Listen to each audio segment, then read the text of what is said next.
Damn right, it's better than yours, I teach you, but after child. Pop music just means popular, commercially viable music for the masses. Did you know that? I did know that, yeah. You knew pop music was short for popular. Yeah. Katie Price, What? she's back in the charts Sorry. with a Hang dancer. on. Basically, here's the tea, right? So,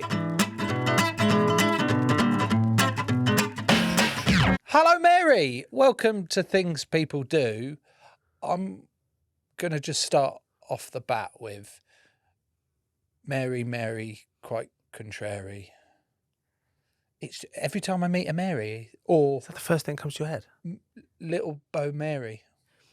You heard of Little Bo Mary? I think she's a peep, but I'm happy with either or. How are you? Sorry, it was a really shit opening, but that's sort of common. That's the vibe. on this. Yeah, this is it. It takes a few minutes for Joe to settle into the episode sometimes. Yeah.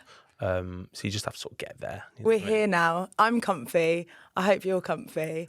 And I'm really well, thank you. How are you? Yeah, good. Why so shy? It's weird. It's like it happens all the time. Yeah. He normally has Tom, his co-host, here to do it with him to sort of ease him in. But I'm the supply teacher today and sitting and so I'm not quite doing the same job. You're as doing a great job. Easing you in. Oh. Yeah. Mary, before we start, you're obviously a radio presenter. My first question is, what time have you been up since this morning? I wake up around 1 a.m. Monday to Friday and I present the early breakfast show on a pop music station. So yeah, it's What the flying fuck? my favourite part of the job is seeing people's faces when I tell them because You wake up at 1. Yeah. Not just for a wee. No. You wake up for the day. it's almost like a rite of passage in radio world to do like the most god-awful shift. But I've gaslit myself so much. I've convinced myself I have the best slot in the world because I finish at 6 a.m. So as I'm leaving work, people are almost like just about going to the gym, just about like some people getting into the city like really early for things. And I'm like, I've actually done a shift already. So yeah, I'm on the early breakfast show. But then what do you do after that? Because then you're eating breakfast Yeah. at like your dinner time. I just feel like it's better to just constantly eat all day. No, hang on. And that's how I justify my life. I'm trying to Let's come down a second. trying to work it back. Yeah, go on. What time do you go to bed?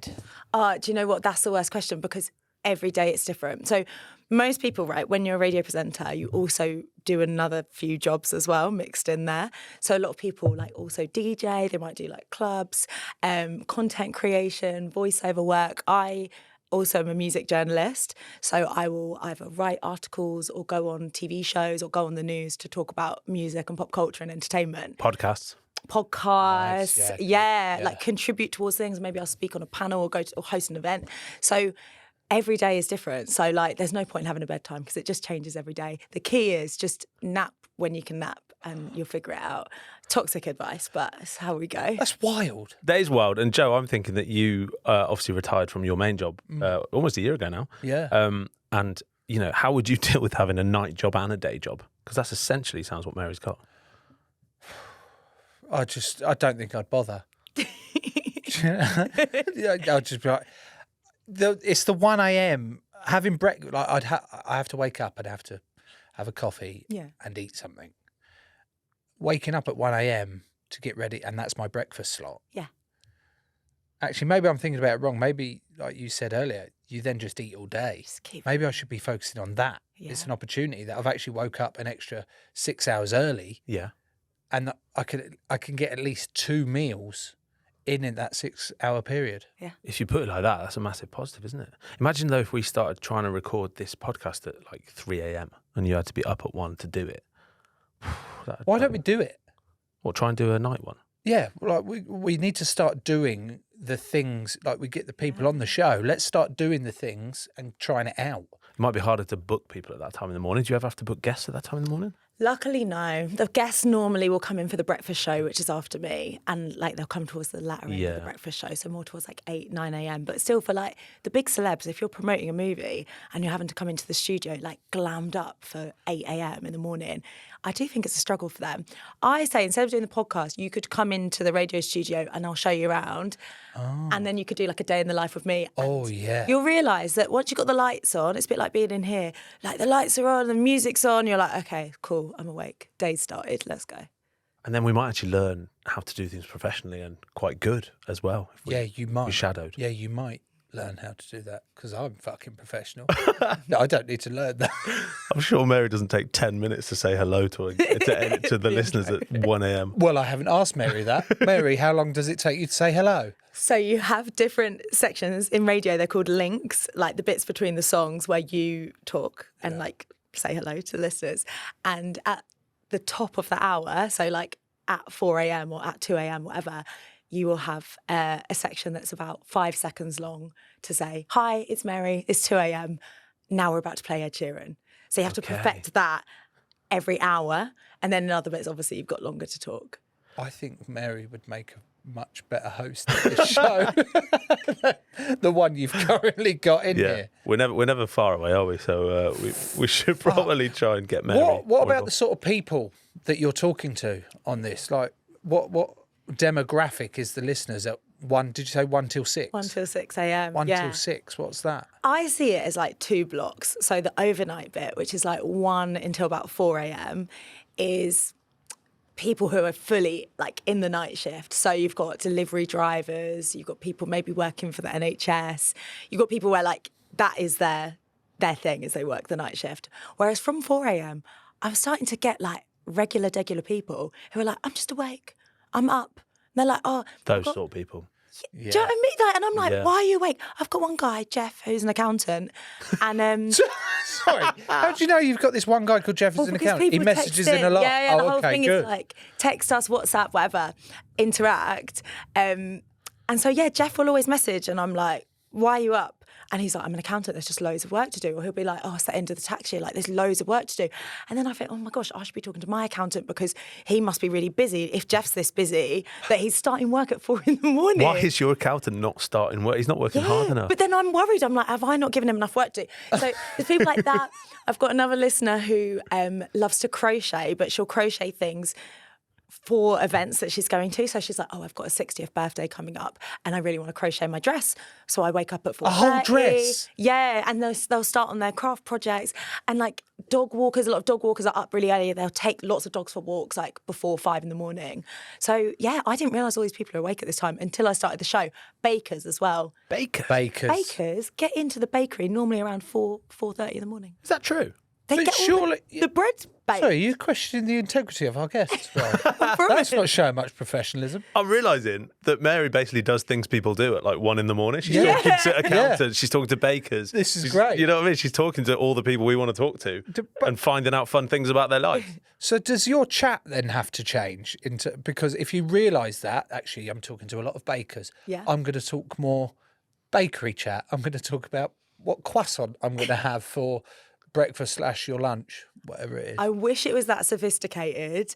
But yeah, I would say being a radio presenter, a lot of people go into the job thinking, I love to chat and I love music and I can't wait to like talk about fun things to all these listeners.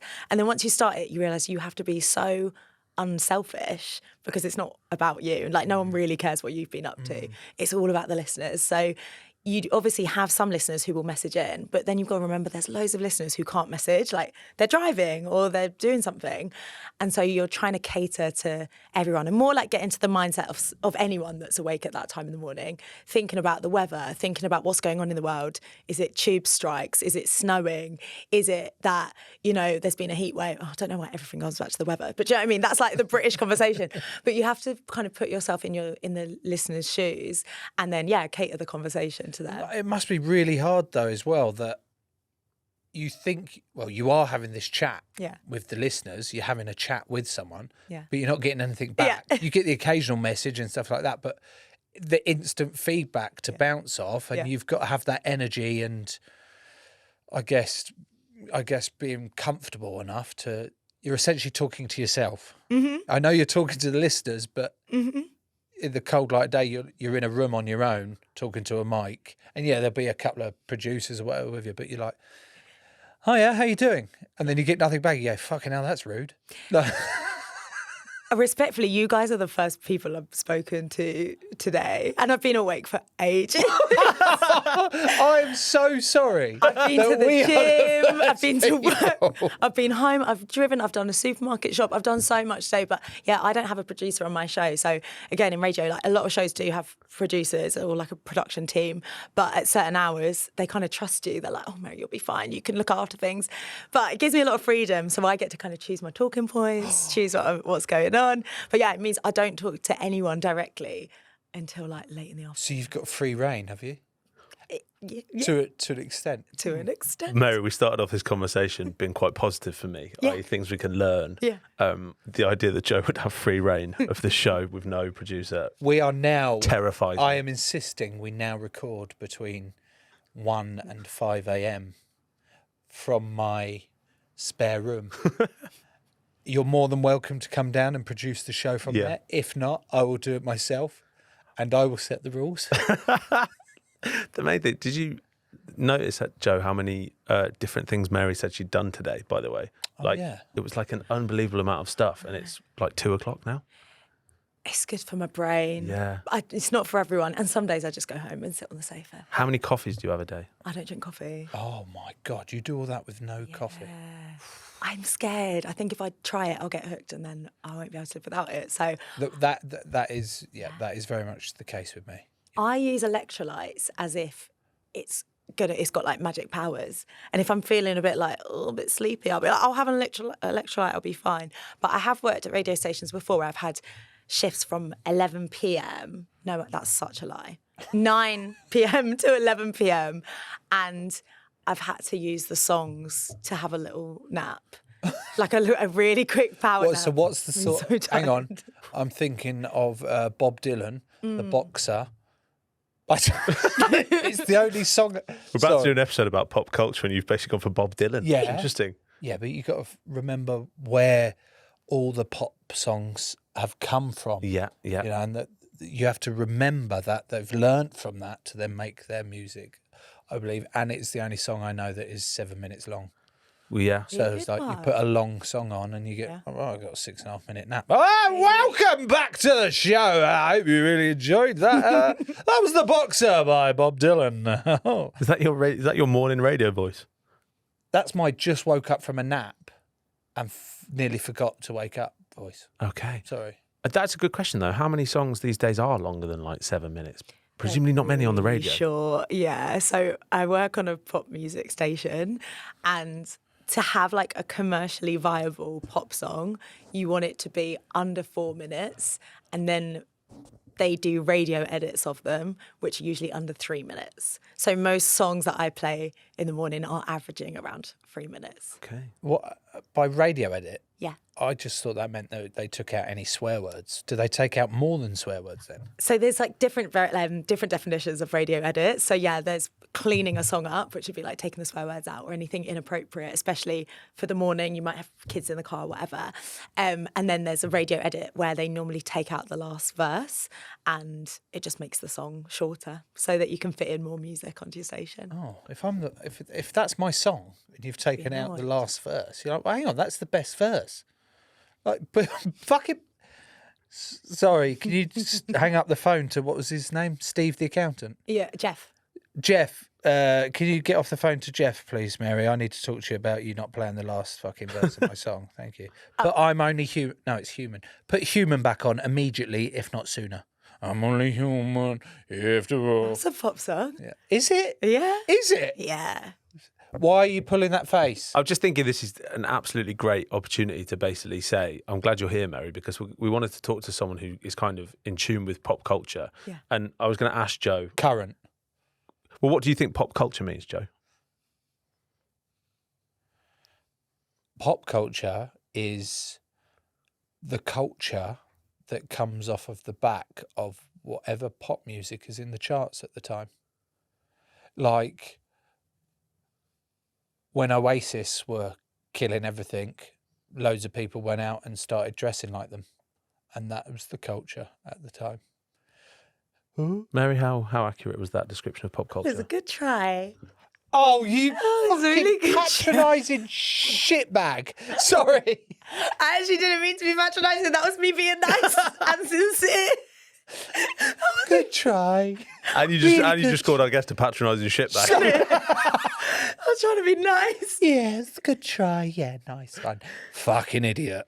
Why have I signed up to How this? would you tell your kids they'd like done a good job if they'd actually done something completely wrong? You'd be like, oh yeah, like, it was a good try. Good question. Yeah. And maybe it's well, I wouldn't.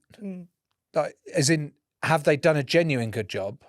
Yeah. Or well, if they've done a good job, I'd be like, well done, that's great.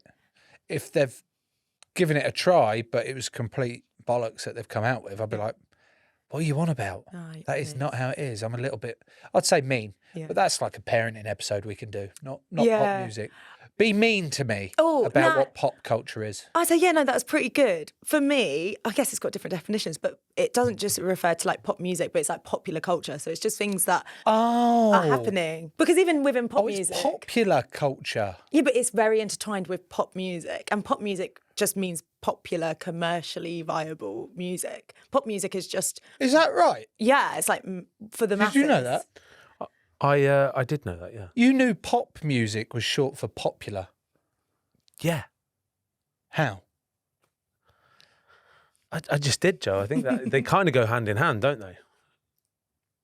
No. You know, like Top of the Pops used to be a thing. Yeah, like, I thought pops was like, it's because it's music that's like poppy. I think, no, it just means it pop. sounds poppy, like pop, pop, pop, pop, pop, pop, pop, pop, pop. It's all like pop sounds. Mary, can you basically understand now why we wanted to get you on the show and chat to you? It's desperate times, to be honest. I'm glad we're here. I'm glad we're doing it. I'm going to save you from the depths. But you're not totally wrong. It's a lot of the time it's music you can dance to. It's music that like just makes sense for the masses. So it gets played on the radio, maybe gets played out at the club. You could play it in a restaurant. I think pop music is the kind of thing where you could play it to your 3-year-old niece equally to your 90-year-old nan, and they'd both be like, yeah. Oh, decent. That's all right. Oh, yeah. It's a banger. It's a banger. This episode is brought to you by Huel. When I stopped playing rugby, my routine went out the window. I'd go into the club every day, the consistency of training and nutrition, it was all laid out for me. When I retired, that just all stopped. Life is actually busier now with 4 kids, 3 dogs, a tortoise, and this podcast to record. It's such carnage, I sometimes struggle to squeeze in breakfast. But luckily, I've got my Huel Black Edition ready to drink to keep me going when the mornings are mental. It is honestly unbelievable. Less than £4 a meal, 35 grams of plant-based protein, and 26 essential minerals and vitamins. If you work it out, maths-wise, it's just really good. It's gluten-free, it tastes great. Silly good. And just when you thought Huel had it all covered, they've gone and dropped a brand new Super Greens drink. Super Greens! In a can. And it is sparkling, refreshing. It's got 41 vitamins, minerals and superfoods, 3 grams of fibre and less than 1 gram of sugar. And it says here it's 25 calories. 25 calories? How can it have all that and only be 25 calories? Amazing. Huel makes healthy eating simple. Things People Do listeners can try both today with £10 off their purchase using my exclusive code TPD. So in 2025, Joe, how in tune would you say you are with popular culture? The other day, and it's not just because the word's in the name, but I sat and watched K-pop Demon Hunters on Netflix. Okay. And that's got pop in it. Funnily enough, it's about a band. Have you seen it? I haven't seen it. Have you seen it, Mary? I've not seen it, but we play the songs a lot. Okay, it's about a band called Huntrix, and they're demon hunters, as well as like pop artists. And they go and like track down demons and by doing music as well. And I really, really enjoyed that. And that's current. That is very current. You're so much on it more than me because that is the most watched film ever on Netflix. It's the most successful film. Look at you with your pop culture. And Sabrina Carpenter. This is good. This is better than I expected. You're doing very well. Who is she? What is she to you? What is she to you? Great question. Third cousin removed, funnily enough. I can't tell you a song she sings. If I say espresso to you? Espresso. How does it go? That's me, espresso. Yeah, I know that one. Yeah, that's her. Yeah, I like that one. Yeah. Yeah, I like that. See, I like Sabrina Carpenter's Espresso song. Or Dua Lipa. This is good. I don't know the song.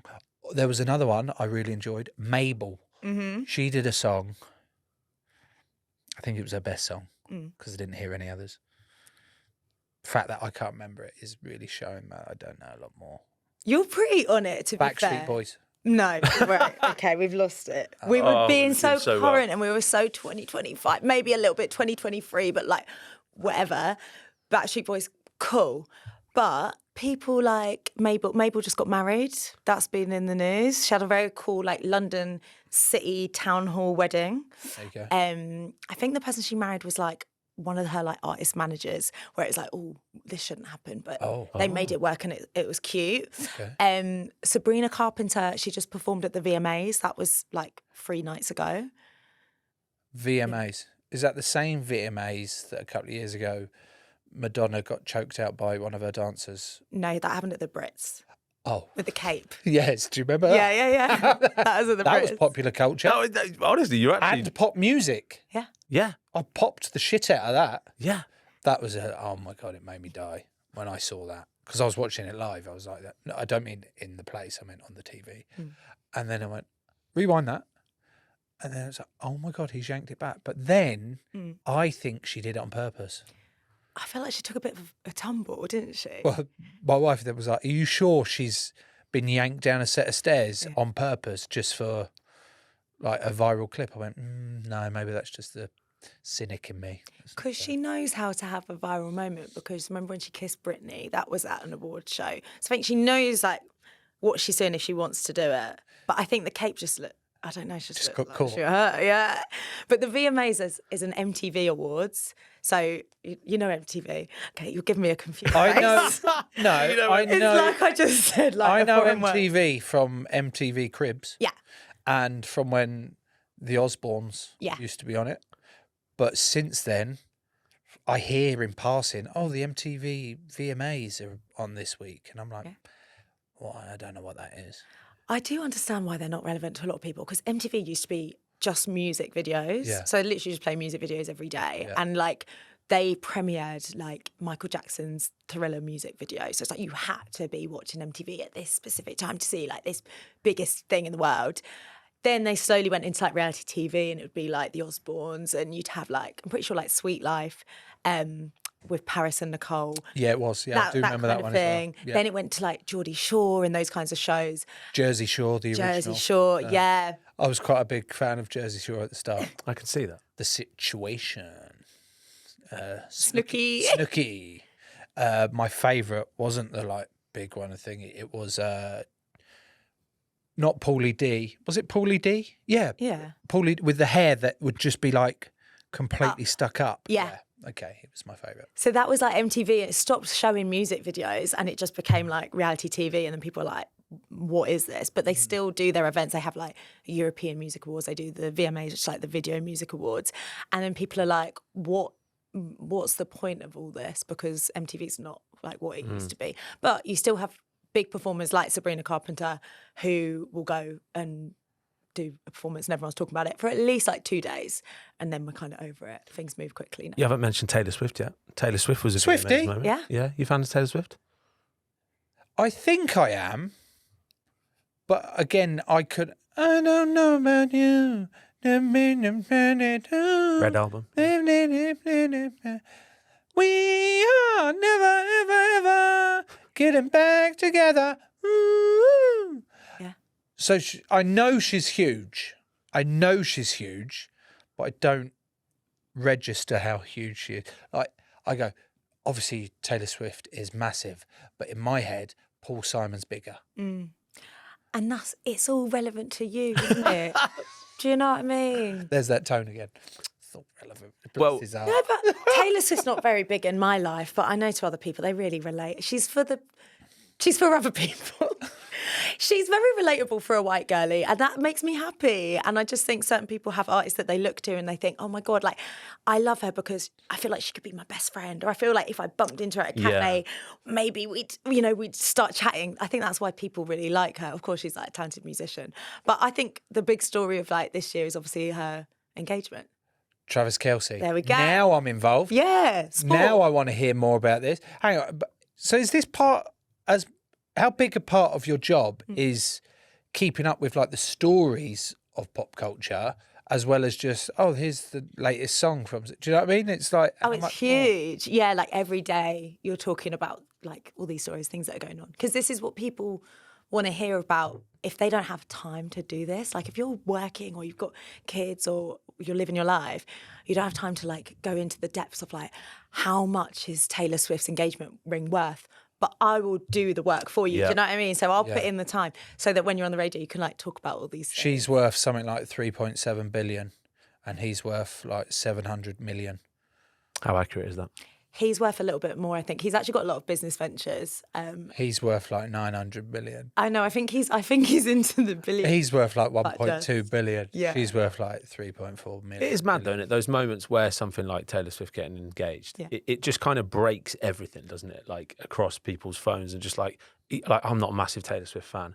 I knew that she got engaged to Travis Kelce. You know what I mean? Yeah. Like, that's pop culture, isn't it? Things that affect what people talk about and how they react to it, I guess. People often ask me, like, why is this relevant? Because I will go on the news. So I'll go on, like, BBC News, and it will be a segment, like, the other day, there was a hazardous substance at Heathrow that was, like, grounding all the flights, which is obviously, like, very important. And then the next bit was, like, and now we've got Mary on to talk about music. And people message me, they're like, this doesn't matter. But it's, like, it has a ripple effect. Like, when Taylor Swift comes to the UK, she like boosts our economy. People travel in from Australia and like stay because they want to see her. If she speaks up about something or she speaks up about politics, like her fans listen. And it's the kind of impact which TV used to have or maybe film used to have. And now it's these like pop stars who are influencers as well as like singers. So yeah, like everything they do has the potential to like be a story. Because it's essentially become work to you. Yeah. Has it then lost a bit of its fun, or is it still as fun for you? You know, you could be just you're the listener that was like, oh my God, yeah, Travis Kelce, and amazing, or this that's going on, amazing. But because you're the one putting it out there, and it's at work because you have to do all the work to find out what's the latest goss, what's going on in the world.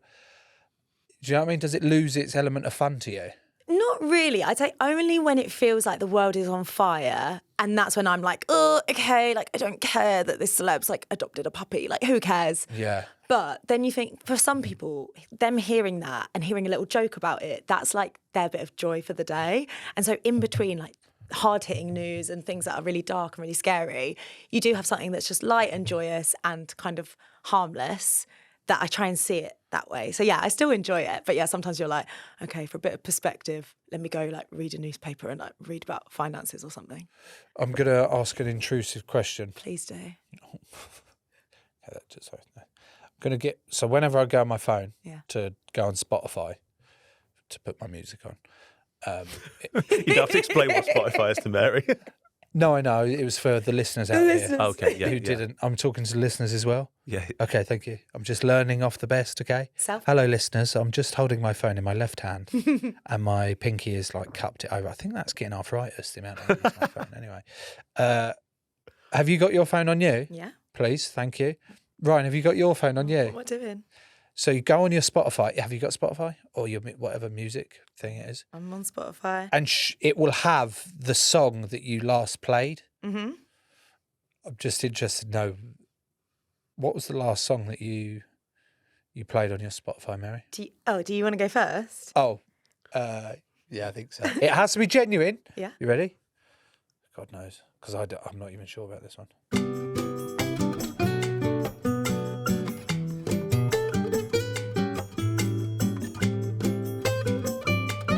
I was in the gym last night and you listened to that in the gym? How'd you get anything done?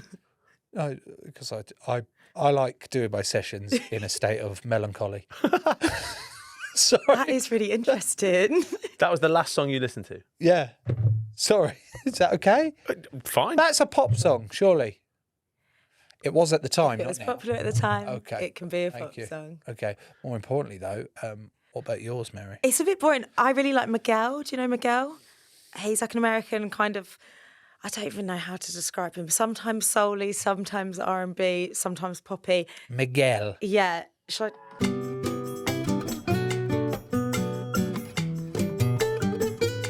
Banana clip. What the fuck's a banana clip? I actually don't know. I think I just mindlessly listen, but I quite like Miguel. So yeah, that was my thank you. Thank you for answering quite a personal question, actually. Ryan, you're yet to answer it. Again, pop culture. I wasn't aware of like the Apple dance, Charlie XCX. So I went and listened to that song. I really liked it. I was like, Apple dance. Yeah, I saw her at Glastonbury this year. She did it. I think Gracie Abrahams was the Apple girl. So I was like, what is this trend? And it got stuck in my head a while ago. So then I've been listening to Charlie XCX recently. Oh, you saw that on TikTok? I saw that on TikTok before, yeah. And I mean, it's not like a current thing, is it? But... Well, I also did a similar with CMAT. Yeah, we love CMAT.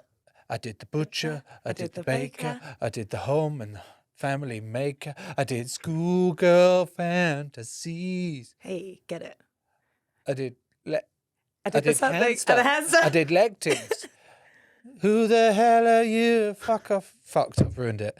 But that was off of TikTok. Yeah. So my question to you, Mary, is how much now is TikTok and social media influencing pop culture and the way people digest it? Because obviously traditionally you go way back, it's vinyl and then radio and all this, and then you go, oh fuck, right, is it now being dominated by artists wanting to put stuff out on social media first?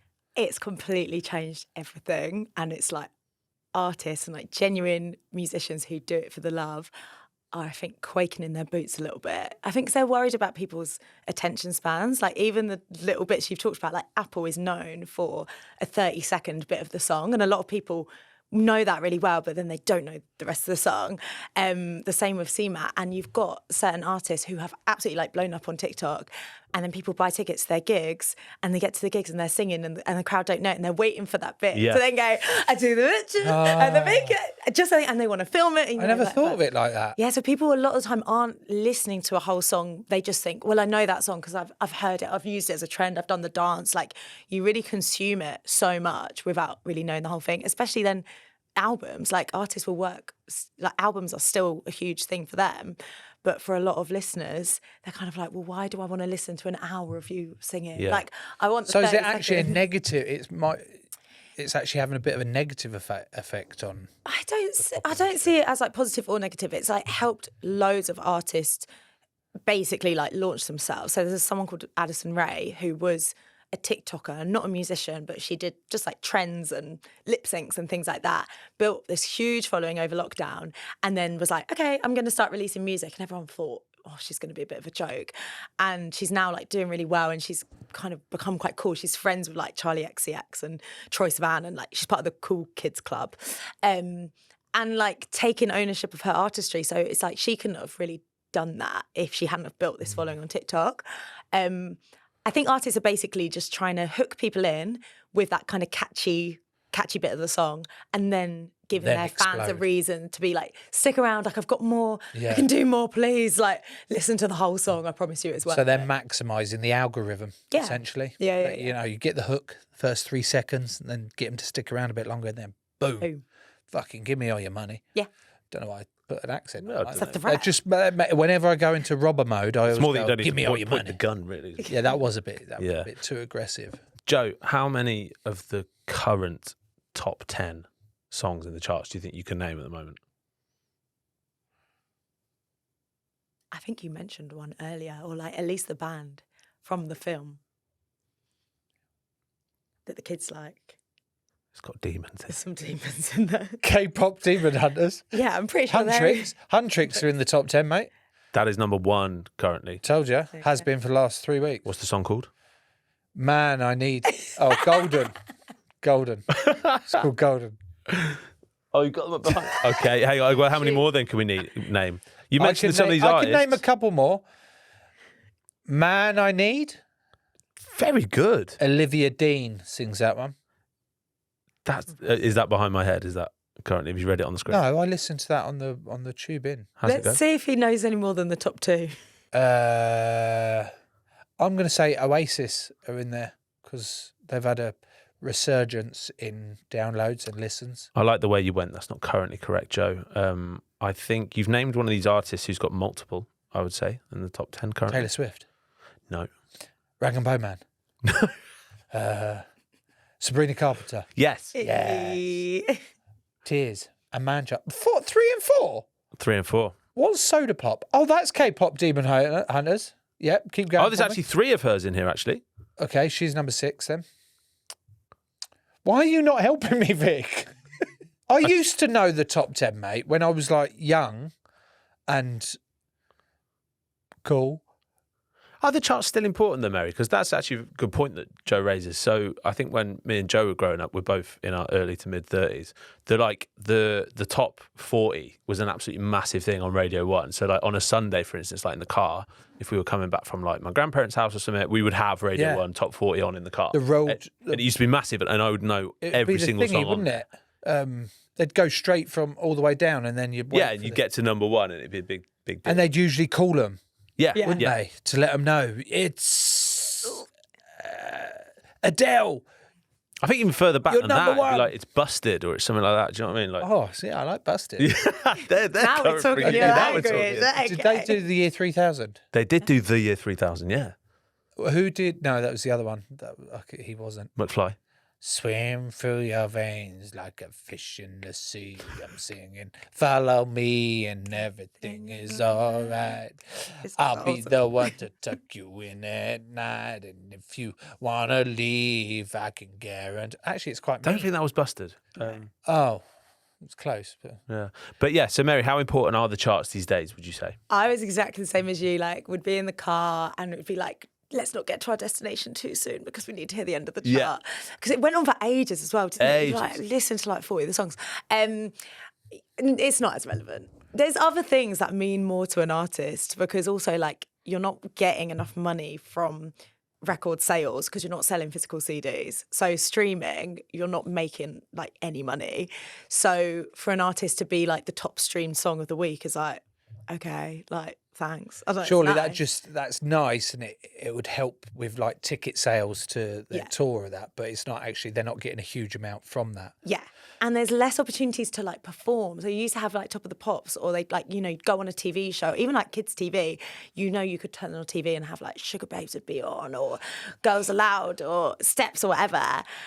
Now we're talking your era as well. You know like they're the Sugar back. Babes? I love it. Yeah, I watched them actually. They performed the original 3 at Friday night at Camp Festival, and I was like, yeah. Round, round, baby, round, round, me. Sorry. And then Saturday night, Basement Jacks. Very good. Me. I was like, I'm so old, aren't I? I'm sorry. I'm really sorry, Mary. That's bad. Well, that is interesting. Is there there's different eras, isn't there? You're talking about things that were in, like, you know, your era of growing up when you were a bit younger. It feels like we've had kind of the era of boy bands. We've had the era of, like, you know, boy bands with guitars, like indie music sort of thing. You know what I mean? Like the kind of indie movement of like end of 2010 sort of vibe. Yeah. Are we in the era at the moment now of like sort of, I don't know, like the kind of the Sabrina Carpenters, the Taylor Swifts, the kind of the Charlie XCX? What is that? What we're in at the moment? The kind of the girl-female artists. They're doing very well, and it's nice to see. It is still very like US dominated on that side, and it is like we're seeing these girlies as like icons, not just for their music, but like we just think they're really cool, and we like who they're going out with or whatever. But then I say on the other side of things, the things that are popular at the moment, K-pop bands for sure, and then like global bands. So I don't know if you've seen like it's called like Pop Academy or something on Netflix, and they basically made a new band using the tactics that they use for like K-pop bands, which is like intense training regimens and basically treating these pop stars as if they're athletes, and develop a band for like 2 years before anyone ever sees them. And they did this. They've got this new girl group called Cat's Eye, and the girls are from all over the world, like America, Europe, Asia, and they've put them all together. And now they're like the coolest band in the world. Okay. Fucking hell. So I think that makes sense. Yeah. Because they've got a band that's going to appeal to fucking everyone. Yeah. They go, oh, I really relate to her. Oh, she's great, amazing. Oh, she looks like me. And it's like, yeah, fucking hell, they've smashed it. I think that's going to be the next thing. Are the songs any good? I think they're cool, yeah. And they've just done a big like Gap advert. I don't know if you've seen the one where they're in, it's like Gap jeans and they're dancing to Khalees Milkshake. And my milkshake brings all the boys to the yard and they're like, got it. It's better than yours, damn right. It's better than yours, I gotta teach you, but I have to charge. Exactly. Fuck, I love that song. You look so happy when you're singing a song like that. That made me happy. That was a great song. Would you go into like a global band if they were like, look, we're going to get people together, maybe like ex-athletes or like people we know who can be dedicated and work hard from all over the world. We're going to bring them together and there's going to be like mass appeal. If someone came and knocked on your door like Simon Cowell tomorrow, would you do it? And he said that the niche I'd be covering was the overweight, hunchback, bearded, receding guy for those guys out there, because there's loads of us. Your words, not mine, but sure, relatable. Your eyes said enough. Yeah. Would you do it? I'd go, where do I sign? Oh, yeah. Well, let's say there's 10 hang of you. on, this is my opportunity. Simon, if you're out there listening to this, let's fucking do this. Sign me up, baby. That is a great idea, though. Who would you like to be in like a supergroup with? C6 Steve. Okay. Rag and Bone Man. So you're going for the kind of beardy. You're all going to look the same. You've got a theme here. Jeffro. He adds a bit. He's quite the Wurzels. Who's the country? Chris Stapleton. There's another one actually that's out there. He's got loads of tattoos on his face. What's his name? Oh, Either Teddy Swims. Oh, Teddy Swims. Yes, please. Thank you. Bit of him. Oh my God. I lose control. Joe, not that example, has actually got quite a good voice when he gets going. What do you mean, not that example? Well, you started off well, but it went a bit rogue. But you do actually have quite a good voice. I've heard you sing before. So I think you could bring something to a supergroup. Yeah. Would Joe have to, because actually some of the things that get most attention, you know, like when like massive pop artists have beef with each other, and they don't get on. Is that like a good central pull? Do we need Joe to start off with something? Do you know what I mean? Does he need to? Could do, yeah, like a kind of Kendrick Drake situation. I was thinking more Biggie Tupac. Oh, okay, so yeah, let's take it back a little bit. Yeah. Kendrick and Drake have got a situation. Yeah, and I also don't want you to die because of the beef, so... Oh, okay, we'll go with a live version. Safer, yeah. But yeah, you basically need to have a song ready to like diss someone else. So you need to pick on someone who's kind of your level and pick a flaw. Maybe it's that they only date ugly people, or maybe they smell, whatever it is, pick on it and then run with it and let's make a song. Well, wasn't there a Sabrina Carpenter and Olivia Rodrigo thing ages ago? Yeah, about dating someone's ex, like having someone's like leftovers, that kind of thing. So maybe someone's leftovers. Yeah. I'd be awful at this, wouldn't I? Like, yo. So you're going after Teddy Swims. Yo, Teddy. Why do I have to put that accent? I don't know. Hi, Teddy. Joe here.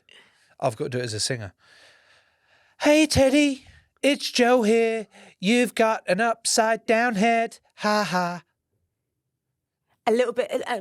Dig on something specific to him. It's got, I don't know. Well, no, that was specific because he's got no hair on his head. True. Okay, yeah. And he's got a beard, so he's got an upside down. It's not head. enough by the sound of it. It's not enough. And you say you don't lose control, but that's because you never had it. I like that a lot. Yeah. Really prick. Right, now we've got to make a radio edit. Yeah, but that means it was sell twice, no? Yeah. We got the explicit version. Do one late at night, do one in the morning. The radio edit. Oh, hang on, that's a question. Back to that. Are you allowed to play more explicit songs at late? Not on my station because it's very commercial and very squeaky clean, but on other stations. Okay, fine. Actually, we need to make you a bit more commercial and squeaky clean, I imagine, if we're going to enter you into this supergroup. Can't be saying prick. I bet you C6 Steve's fucking got a filthy mouth. Mainly because his mouth hygiene's appalling, I think. Yeah. It looks like that way. Maybe I'll do a diss song against him. Yo, brush your teeth, you placky fuck. As in teeth plaque. Yeah, okay, we'll work on fine. Yeah, thank you. Mary, which genre of music at the moment do you think has the biggest influence on pop music? So, like, you know, like, good. kind of like sort of metal or something like that. Yeah. You know, what kind of themes are you seeing at the moment? So last year was all about country music, and it was like Beyonce, Shaboozey, Post Malone. All of those were just country. Hang on. What was that Shaboozey one? Shaboozey, na butter down a whiskey. Oh, fuck, that's good. Yeah. Yeah, that is really good. Yeah. So, see, the music's fucking great, isn't it? Immediately, you don't think about it, but then when you do... You know it. It changes your state. You don't find many people who don't like music. Do you know what I mean? Like, someone has something that they love, don't they, for whatever reason? But obviously pop culture is an enormous one of those for a lot of people. But you don't find many people who don't like music, do you? I think the funniest thing is on dating apps, you guys can't relate because you're like booed up, but I'm not. You'll be booed up. Yeah, like you're with someone. You're booed up. You're with your boo. You're booed up. Booed up. Booed up. Yeah.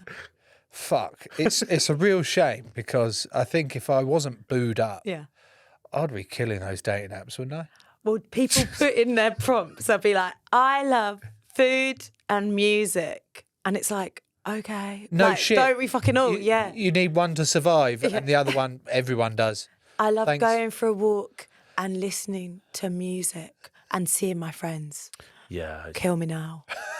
Yeah, we'd have to deal with that when we're booed up. But booed up. Would you be more specific though, Mary, then on the dating apps, and like actually specifically of who you like at the moment or what's going on?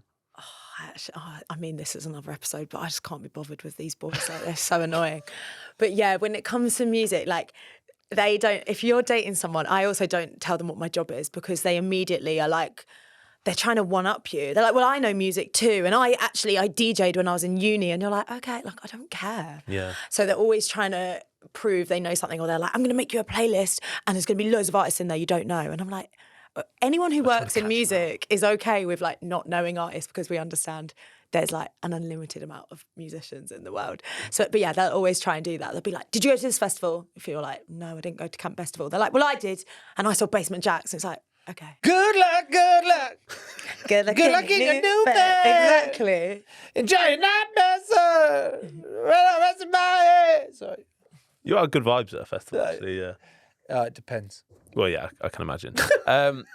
Mary, what in terms of obviously then there's some of the influences we have seen. Yeah. In your opinion, what do you think's coming? Like what's going to be popular in the next year or two? Surely it's just going to go back around again. We can't keep inventing music. You just like it won't, I don't think it'll be a new genre. I think we're going to go to rock. Oh, okay. Yeah, I think rock will have a much heavier influence in pop music.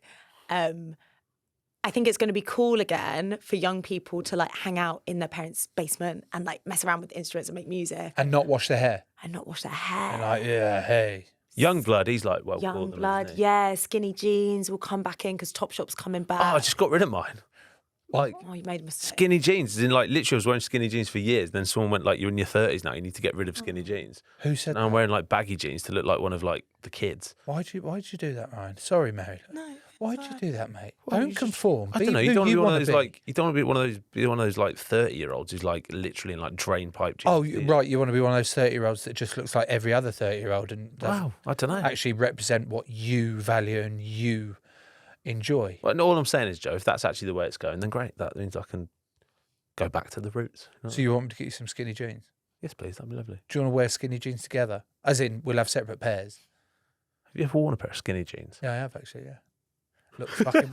Why are you laughing at that? Yeah, yeah. It's a picture, isn't it? Just can't picture it. Yeah. What do you mean? I've got. You've got massive like. Hang on. Anyone can wear skinny jeans. What was skinny jeans? I think skin tight jeans. No, I think they're too. I think I wore normal jeans, but on you. But they were skin. They were skin tight. They're like recovery pants. This episode is brought to you by Huel. When I stopped playing rugby, my routine went out the window. I'd go into the club every day. The consistency of training and nutrition, it was all laid out for me. When I retired, that just all stopped. Life is actually busier now with 4 kids, 3 dogs, a tortoise, and this podcast to record. It's such carnage, I sometimes struggle to squeeze in breakfast. But luckily, I've got my Huel Black Edition ready to drink to keep me going when the mornings are mental. It is honestly unbelievable.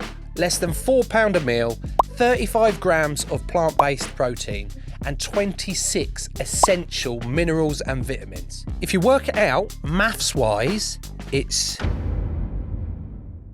just really good. It's gluten-free, it tastes great. Silly good. And just when you thought Huel had it all covered, they've gone and dropped a brand new Super Greens drink. Super Greens! In a can. And it is sparkling, refreshing. It's got 41 vitamins, minerals and superfoods, 3 grams of fibre and less than 1 gram of sugar. And it says here it's 25 calories. 25 calories? How can it have all that and only be 25 calories? Amazing. Huel makes healthy eating simple. Things People Do listeners can try both today with £10 off their purchase using my exclusive code TPD. What about in the charts now? Is there anything aside from K-pop, Demon Hunters and Huntrix, like any unexpected songs that you like? I'm thinking of Baby Shark. Yeah. Or when Lad Baby got to, well, did they get to number 1? They were Christmas number 1 like 5 years in a row. Right. Is there like a unexpected at the minute or? Off the top of my head, Katie Price. What? She's back in the charts.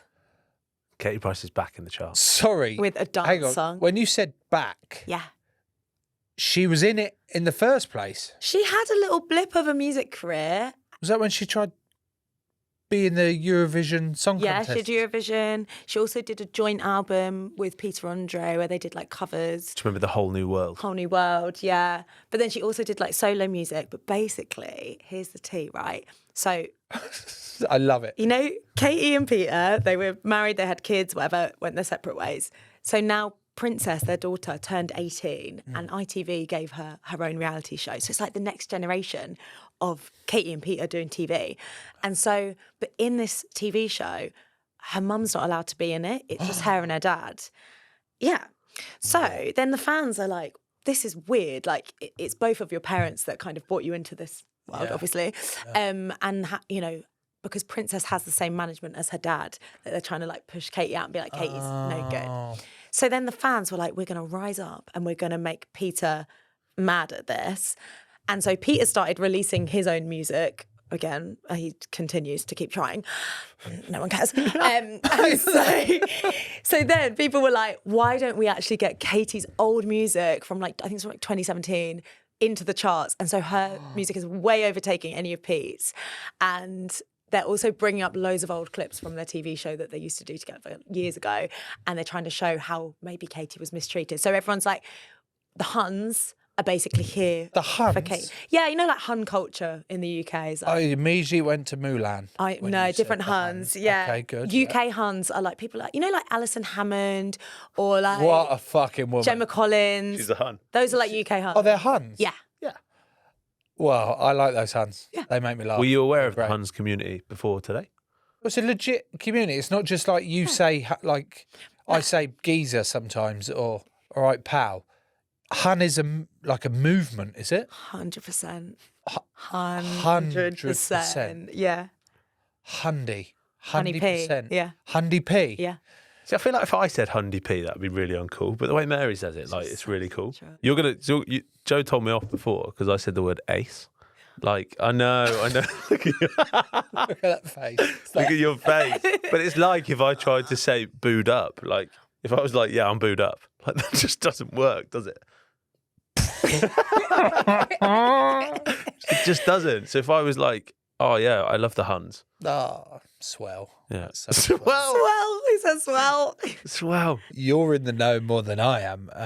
That story you just told about Katie Price and Peter Andre. So in your job, you have to know so much about what's going on, like, all the time. And then sometimes it's only when I speak to normal people like you that I'm like, maybe I've gone too far. Really? Yeah, maybe I should like take a course in something else. Like maybe I should like read a book or something, because it's like I've got so much like useless knowledge in my head. But that's your job, though. It is my job, yeah. But it's also not useless, because as you've said the whole way through, it's currently going on. It affects most people in terms of conversations that are happening, and also gives people a break from the shit and misery that is also all over the news or in the news at the minute. So no, please don't. I needed that little validation. Please do not go and... No, exactly. And the energy in which you deliver it, I'm like, fucking hell. Yeah, I'm sitting there listening to Mary all the time.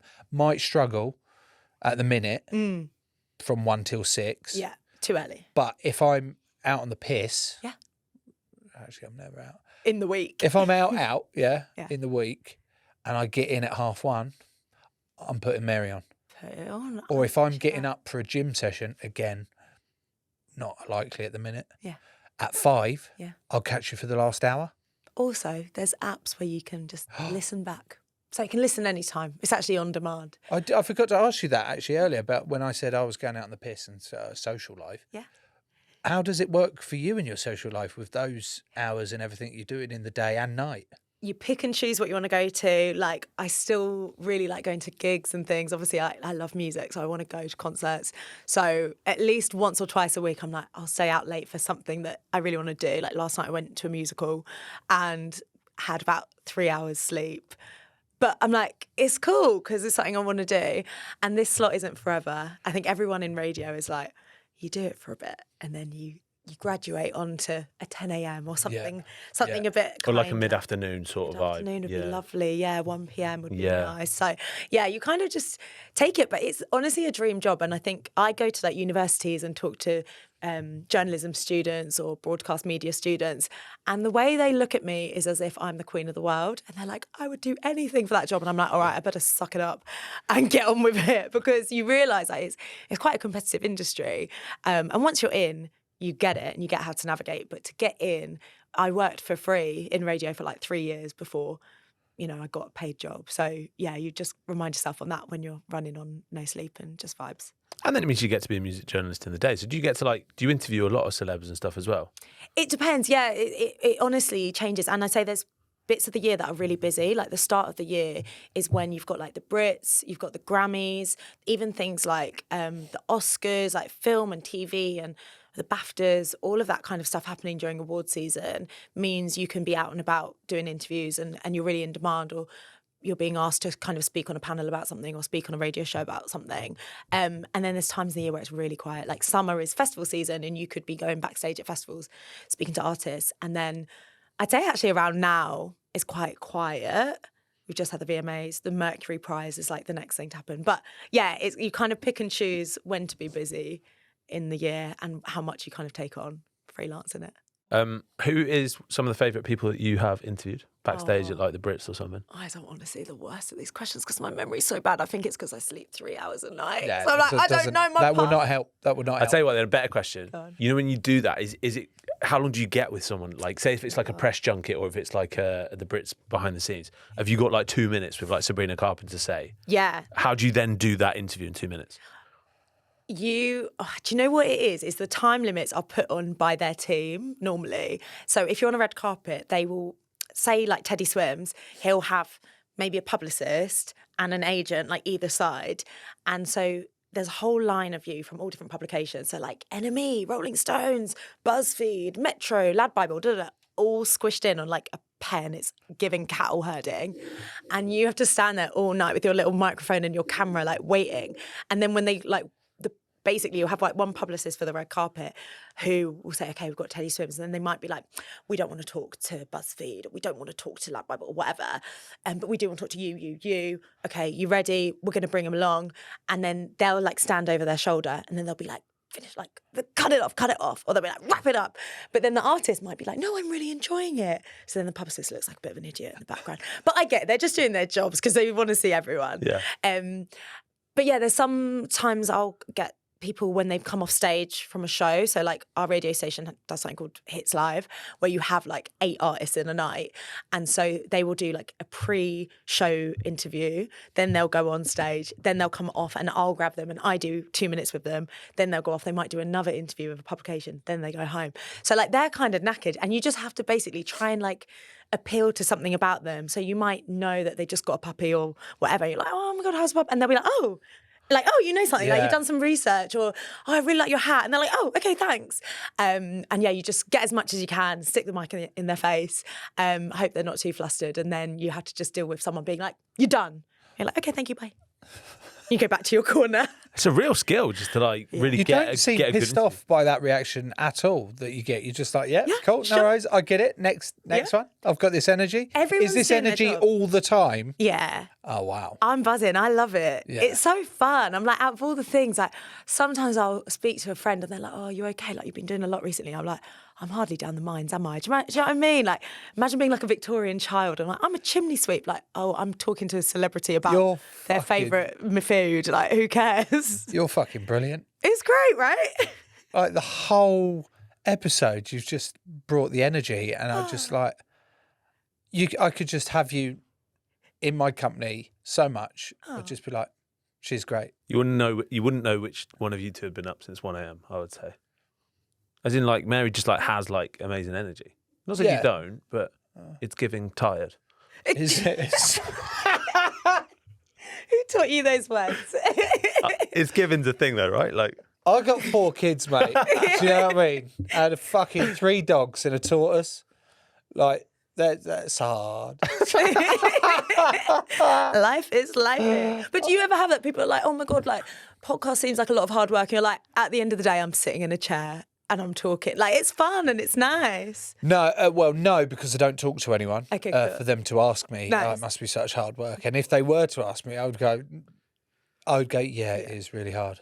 I work really hard, and you should respect the fact of how hard I work. And if you could tell Ryan and Vicky how hard I work too, that would be great, because I just work the hardest. Yeah. But I'm exactly with you. Like, be more Mary, because you've reminded me of like, fucking hell, you're right. Yeah. I'm not down the mines, and if I was, I'd be stuck. Let's be honest. Stuck like a pair of skinny jeans. I'm